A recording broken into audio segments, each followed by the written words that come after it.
하나님의 말씀 보시겠습니다. 야고보서 5장 5절 6절입니다. 할렐루야. 옆에 분과 인사하시겠습니다. 잘 되고 있습니다. 기도하면 됩니다. 다시 한번요. 이 밤에도 역사가 일어납니다.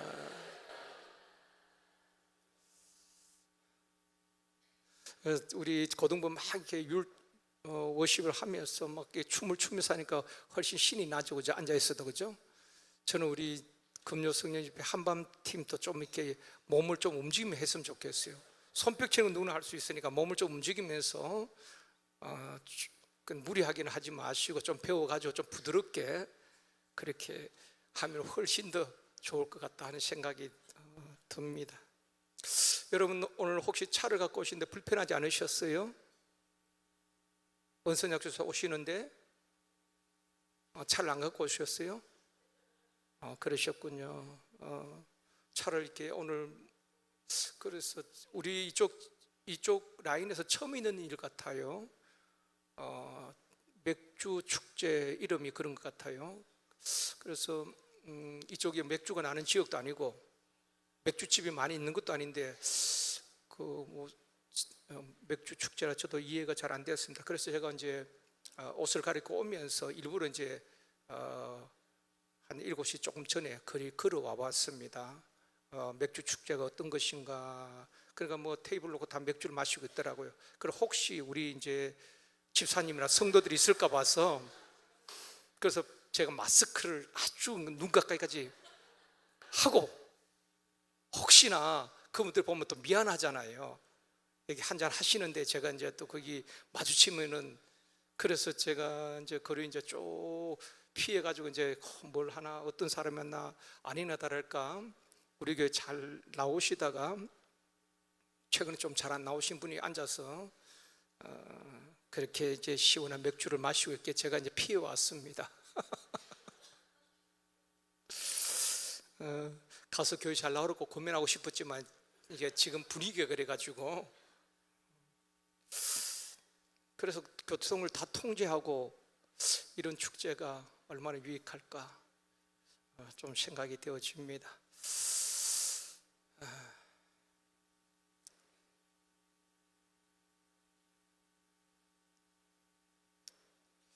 자, 오늘은 그리스도인의 물질관 세 번째 시간을 말씀을 드리려고 합니다. 말세가 되면은 말세의 특징 가운데 하나가 사람들이 사랑해야 할 것을 사랑하지 아니하고 사랑하지 말아야 될 것을 사랑한다, 그렇게 말씀을 하고 있습니다. 다시 말하면 하나님을 사랑해야 하는데 사람들이 무엇을 사랑합니까? 디모데후서 3장 2절 4절입니다. 같이 읽겠습니다. 사람들이 자기를 사랑하며 돈을 사랑하며 쾌락을 사랑하기를 하나님 사랑하는 것보다 더하며, 이런 현상들이 말세에 반드시 나타난다는 것입니다. 하나님을 사랑해야 될 우리가 하나님보다도 자기를 더 사랑하는 것입니다. 자기 애착, 자기를 더 사랑하고, 그 다음에 뭘 더 사랑해요? 돈을 더 사랑하는 것입니다. 돈이 필요 없다는 것이 아닙니다. 돈을 사랑하는 것이 일만하게 뿌리라고 말했습니다. 하나님보다 돈을 더 사랑하고, 돈이 주인이 될 때에 우리는 만몬신을 섬기게 되는 것입니다. 그리고 쾌락을 사랑하기를 하나님 사랑보다 더하다, 이 말세에 나타날 징조이거든요. 이런 현상이 앞으로 더 심각하게 나타나게 될 것입니다. 믿는 사람들까지도 자기를 더 사랑하고 돈을 더 사랑하고 쾌락을 더 사랑하게 된다는 것입니다. 돈의 위력이 대단하지요. 여러분, 돈의 힘이 얼마나 대단합니까? 돈으로 사람을 사고 팔기도 하는 것입니다. 돈의 위력이 대단합니다. 그래서 우리 주님께서 뭐라고 말씀하셨습니까? 마태복음 6장 24절입니다. 같이 읽습니다. 한 사람이 두 주인을 섬기지 못할 것이니 혹 이를 미워하고 저를 사랑하거나 혹 이를 중히 여기고 저를 경히 여김이라. 너희가 하나님과 재물을 겸하여 섬기지 못하느니라. 우리 주님이 하신 말씀입니다. 돈이 얼마나 힘이 있는지 하나님과 돈, 만몬, 신인 것입니다. 그래서 두 주인을 섬기지 못할 것이다. 하나님과 재물을 겸하여 섬기지 못할 것이다. 그렇게 말씀을 하고 있는 것입니다. 예수를 믿는다고 하면서도 실제적으로 돈을 더 신뢰하고 또 돈을 더 믿고 살아가기도 하는 것입니다. 5장 1절에서 6절까지는 부한자들 향한 경고의 말씀이라고 말씀을 드렸습니다. 부자가 나쁘다는 말이 아닙니다. 불의한 방법으로 돈을 번 사람, 또 다른 사람의 것을 착취하여서 부를 축적한 사람들을 경고하고 있는 것입니다. 말씀을 쭉 보면은 정당한 방법으로 돈을 많이 번 사람을 지금 경고하는 것이 아니라 불의한 방법으로 돈을 번 사람들을 향하여서 경고하는데, 너희 재물은 썩었고 너희 옷은 좀먹었고 또 너희 금과 은은 다 녹슬고 너희 재물은 다 바람과 같이 날아갈 것이다. 그때 너희들이 울고 통곡하리라고 경고하고 있는 것입니다. 사랑하는 성도 여러분, 돈의 노예로 살아가는 것이 아니라, 돈이 우리 인생의 주인이 되는 것이 아니라, 돈을 다스리고 주님을 주인으로 모시고 청지기 인생을 살아가는 저와 여러분이 되어주기를 주님의 이름으로 축원합니다. 돈을 버는 것도 중요하지만 돈을 잘 관리하고 쓸 줄 알아야 되는 것입니다. 본문에서 부한자들을 책망하는데, 흩어진 나그네들, 디아스포라죠. 흩어진 나그네들이 가운데 보면은 또 부한자들도 있었고 가난자들도 있었단 말입니다.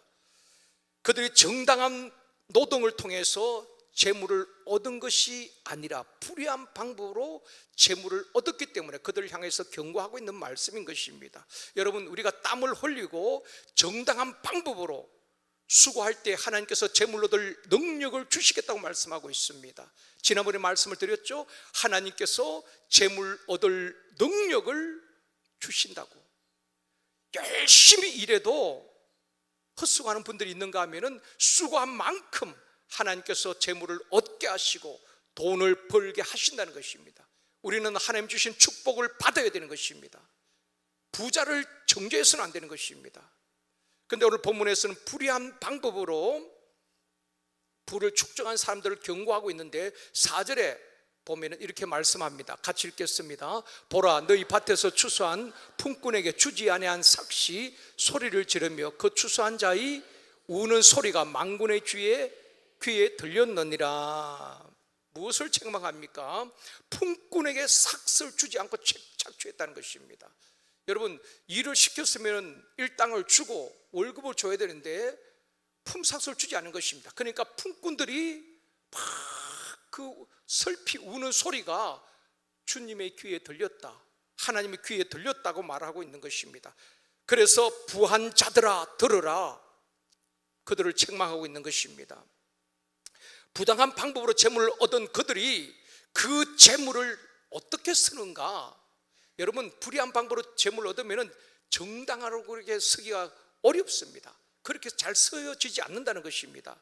불의한 방법으로 착취한 재물을 어떻게 씁니까? 5절에 말씀합니다. 같이 읽습니다. 너희가 땅에서 사치하고 방종하여 사륙의 날에 너희 마음을 살찌게 하였도다.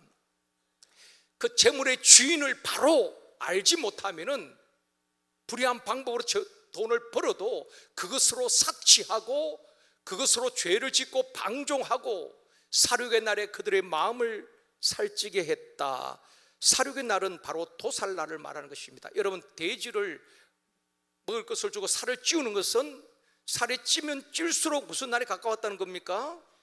도살날이 가까웠다는 것이지요. 여러분, 그 사육하는 사람들이 막 돼지가 너무 사랑스러워 가지고 계속 먹을 것을 주겠습니까?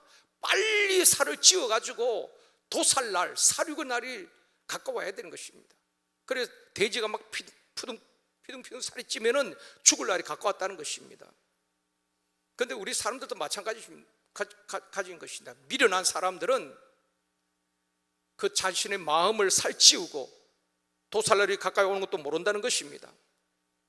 다시 말하면 심판의 날이 가까웠는데도 부유한 자들은 사치하고 쾌락을 쫓아 방종하게 살아간다는 것입니다. 그래서 성경에 보면은 마지막 때는 노아와 롯의 때와 같다. 노아의 때가 그랬지요. 소돔 고모라가 멸망할 롯의 때가 그랬던 것입니다. 술 취하고 방탕하고 하나님을 부인하고 사륙의 날, 심판의 날이 가까워옴에도 불구하고 하나님의 말씀을 듣지 않습니다. 롯의 사이들은 농담처럼 여겼고, 노아가 방주를 준비하면서 자기만 살겠다고 가만히 120년 방주만 준비했겠습니까? 많은 사람들에게 지금 홍수가 임할 것입니다. 방주를 지어야 됩니다. 방주 안에 들어와야 당신들이 살 수 있습니다. 다 노아를 미친 사람 취급했을 것입니다. 다 하나님 말씀을 거역하고 하나님 말씀을 농담으로 여기고 그저 먹고 마시고 술 취하고 장가들고 시집가고 이 땅의 모든 낙을 취하면서 살아갔다는 것입니다. 바로 마지막 때가 그런 날이라는 것입니다. 그런 부유한 자들을 책망하고 있는 것입니다. 하나님 없이 돈을 주인으로 모시고 살아가는 사람들 말입니다. 그런데 그들이 품꾼의 품삯을 주지 아니하고 착취한 것도 잘못이고 재물을 쌓아두고 사치하고 방종한 것도 잘못이지만 더 큰 죄를 6절에서 말씀하고 있습니다. 6절 말씀 같이 읽습니다. 너희는 의인을 정죄하고 죽였으나 그는 너희에게 대항하지 아니하였다. 자, 이제 착취하고 자기가 그 돈으로 사치하고 방종하고 그것으로 끝나는 것이 아니라 뭐라고 말합니까? 의인을 정죄하고 죽였다는 것입니다. 물론 칼로 찔러 죽인 것은 아닙니다. 무슨 말인가 하면은 부한 자들이 가난한 자들께 품삯을 주지 않았지요. 그러니까 그 믿음을 지키기 위해서 피난 온 사람들, 흩어진 사람들이 하루 벌어서 가족들을 부양해야 하는데 품삯을 받지 못하니까, 하루 이틀 일주일 품삯을 받지 못하니까 어떻게 되겠습니까? 굶어서 죽어가는 것입니다. 그게 바로 살인이지요. 칼로 찔러서 죽이지 않았지만 품꾼의 품삯을 주지 아니하고 경제적으로 착취한 그들을 향해서 너희들이 결국 의인을 정죄하고 죽였도다. 그렇게 그들을 책망하고 있는 것입니다. 나쁜 부자들이지요. 저는 여러 가지 우리 죄들이 많이 있잖아요. 그 가운데 경제사범이 참 나쁘다고 생각합니다. 경제사범, 물론 죄는 다 나쁘지요. 그런데 경제사범은 특별히 죄의 질이 나빠요. 왜냐하면 평생 동안 어떤 사람은 교직에서 공무원으로 때로는 사업을 해서 평생 모은 그 돈을 사기를 친 것입니다. 그래서 퇴직금을 다 날린 분들도 있고, 뭐 사기꾼이라든지 보이스피싱 마찬가지지요. 얼마나 고도로, 저는 그렇게 생각합니다. 그들이 그 지혜를 가지고 다른 쪽으로 썼으면 얼마나 유익하겠습니까? 늘 그들이 뭘 생각하겠습니까? 어떻게 하면은 감쪽같이 사람을 속이고 남의 돈을 빼앗을까? 그밖에 생각하지 않잖아요. 여러분, 그 인생이 행복하겠습니까? 그렇게 번 돈이 수억 수천억이 된다 할지라도 정당한 데 쓰겠습니까? 사치하고 방종한 데 다 쓰지 않겠습니까? 그들을 향해서 지금 하나님이 엄하게 경고하는 것입니다. 너희 재물은 썩었고 너희 옷은 좀 먹었으며 금과 은도 다 녹슬었고 불타버릴 것이고 다 날아가 버릴 것이다. 그날에 너희들이 통곡하며 울 날이 올 것이다. 그런 경제사범들은 참 죄질이 나쁘죠. 평생 땀을 흘리고 수고하고 일해서 모은 돈을 갈취해 가는 것은 죄의 질이 나쁘다는 것입니다. 그래서 오늘 본문의 4절에도 말하는 것이 그겁니다. 일을 시켰으면 품삯을 줘야지요. 주지 않습니다. 여러분, 물질관이 바로 정립이 되어야 되는 것입니다. 혹 여러분들이 누구에게 형제 간에도 친척 간에도 교우 간에도 혹 내가 아쉬워서 필요해서 돈을 빌렸다면 반드시 갚아야 되는 것입니다. 우리가 그렇게 말하잖아요. 돈이 거짓말하지 사람이 거짓말하지 않는다고요? 그럴 수도 있습니다. 그렇지만 정직해야 되는 것입니다. 빌릴 때는 그냥 귀찮을 정도 전화를 합니다. 그리고 딱 빌리고 난 다음에 전화해도 전화를 받지 않지요. 그게 얼마나 나쁜 겁니까? 성도들은 그렇게 하면 안 되지요. 그런 것도 없겠지만은 우리는 물질만 깨끗해야 되는 것입니다. 하나님 그것도 정확하게 보시는 것입니다. 물질이 깨끗하지 못한데 뭐가 깨끗하겠습니까? 그래서 그 사람을 알려면 두 가지를 맡겨보라 그랬습니다. 하나는 일을 맡겨보고, 일을 맡겨보면은 요셉처럼 주인이 보지든 보지 않든 정직하게 하는 사람, 그런 사람이 있어요. 또 돈을 맡겨보라 그랬습니다. 주인이 보든 보지 않든 정직하게 돈 내에 정직해야 되는 것입니다. 우리 하나님은 그걸 보시고 더 많은 것을 맡기는 거예요. 성경에 보면은 달란트도 돈 아닙니까? 맡기고 그걸 보고 열심히 정직한 자에게 더 많은 것을 맡기는 겁니다. 일도 마찬가지입니다. 작은 일에 충성된 자는 큰 일에 충성하고, 작은 일에 불의한 자는 큰 일에 불의하다. 작은 일에, 여러분 센터장이 작은 일입니까? 교사가 작은 일입니까? 그 일에 최선을 다하고 충성할 때 우리 하나님은 여러분의 더 귀한 일을 맡겨주실 것입니다. 사회적인 지위도 하나님께서 높여주실 것입니다. 하나님은 모든 것을 보시고 계시는 것입니다. 오늘 말씀을 들으면서 여러분 가운데 나는 돈도 없고 부자도 아니기 때문에 오늘 본문 말씀과는 상관이 없다라고 생각하는 분이 있습니다. 오늘 부자들에게 들으라 부한자들아, 그러니까 나는 부자가 아니니까 이 말씀에 해당되지 않는다고 생각하는 분은 잘 들으십시오. 우리 모두에게 해당되는 말씀입니다. 여러분 여쭤볼게요. 부자의 기준이 무엇입니까? 재산이 얼마가 있어야 부자입니까? 기준이 뭡니까? 통장에 얼마가 있어야 부자입니까? 여러분 기준이 뭡니까? 부자의 기준이 없어요. 모든 것은 상대적이잖아요. 내가 정말 100억을 가졌다 할지라도 1000억을 가진 사람에게 비하면 나는 가난한 사람인 것입니다. 모든 것은 상대적인 것입니다. 얼마가 부자인지 기준은 없습니다.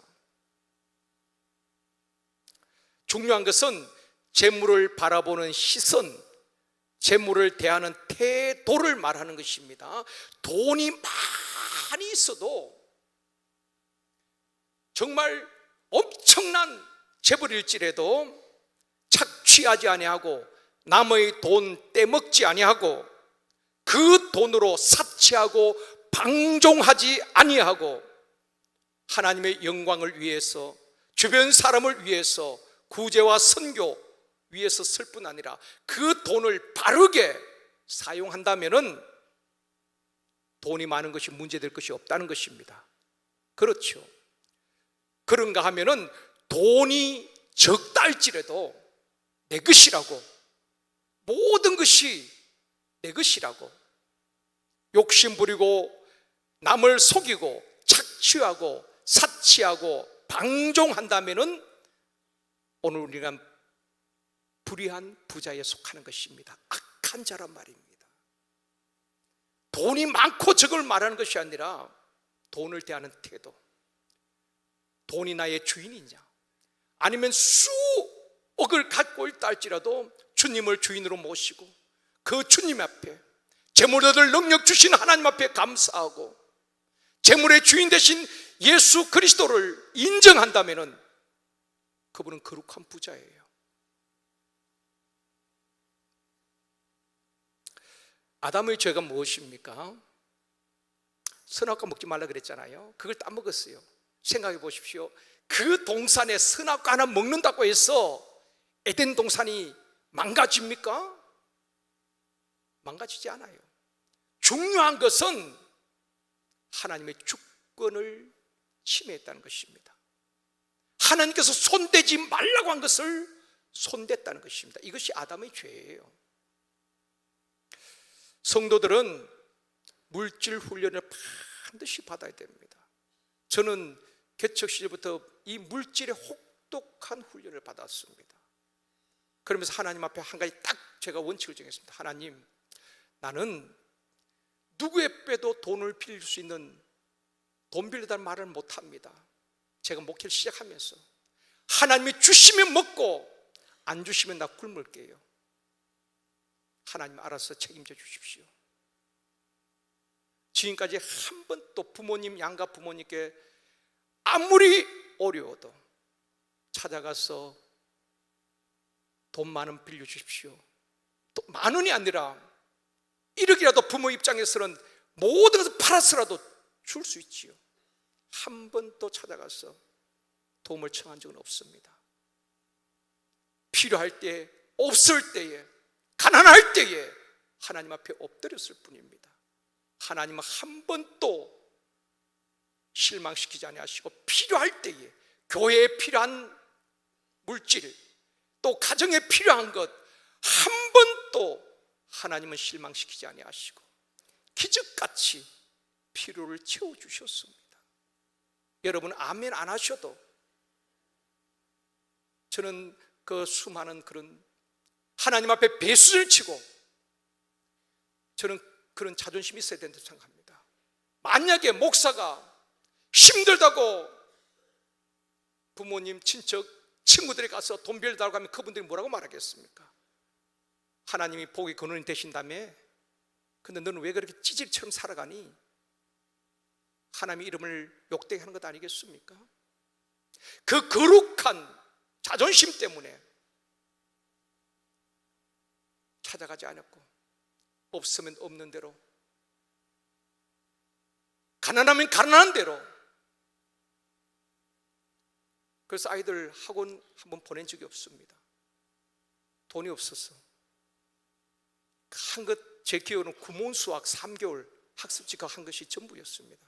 언니가 한 것을 지우고 동생이 다시 하고, 그래서 볼펜은, 우리 집은 볼펜을 쓴 적이 없습니다. 연필로 썼습니다. 왜냐하면 그걸 다시 지우고 다시 재활용해야 되니까. 그리고 장난감, 길거리에 쓸만한 거 버려놓은 것 가져다가 닦았어. 그렇게 쓰기도 하고. 하나님은 그 과정을 다 보시는 것 같아요. 개척하고 한 번도 임대, 월세 못 낸 적 없습니다. 하나님께서 누구를 통하시든지 내가 찾아가지 않아도 그들이 찾아와서 하나님 앞에 올려놓게 하시더라고요. 하나님은 살아계신 분입니다. 우리 예수 믿는 사람들이 좀 그런 자존심이 있었으면 좋겠어요. 필요 없는데 내 자존심을 내세우고 자존심 상했다고 다투고 그런 것이 아니라 하나님의 자녀된 그 자존심 말입니다. 얼마든지 빌릴 수 있지요. 그렇지만 하나님의 이름을 욕되게 할 수도 있다는 것입니다. 우리는 물질 훈련을 받아야 합니다. 그리고 물질의 주인이 누구인가 훈련해야 하는 것입니다. 11조는 물질의 주인이 하나님이라는 것을 고백하는 것입니다. 11조는 하나님의 주권을 인정하는 결단인 것입니다. 한번 여쭤볼게요. 한 달에 150만 원 받아서 15만 원 11조 하는 것이 힘들까요? 아니면은 1,500만 원을 받아서 150만 원 11조 하는 것이 힘들까요? 눈만 물뚱하게 그러지 보지 마시고, 어려운 거 아니잖아요. 어떤 게 힘들 것 같아요? 창은이 형제 11조 하고 있어요? 소득이 없어가지고 직장 다닐 때 11조 했고. 그렇구나. 둘 다 힘들다. 맞아요. 우리는 그냥 150만 원, 15만 원 11조는 훨씬 쉽고 150만 원 그 이상 10조 하는 게 힘들다고 생각하죠. 똑같아요. 똑같이 힘든 겁니다. 똑같이 어렵고 힘들지만 믿음으로 결단하는 것입니다. 10분의 1을 하나님께 드리고 10분의 9를 가지고 잘 선용하는 것이 정직의 인생이란 말입니다. 하나님 그 과정을 다, 하나님이 금도 내 것이요 은도 내 것이요 모든 것이 하나님의 것인데 돈이 없어서 우리에게 요구하십니까?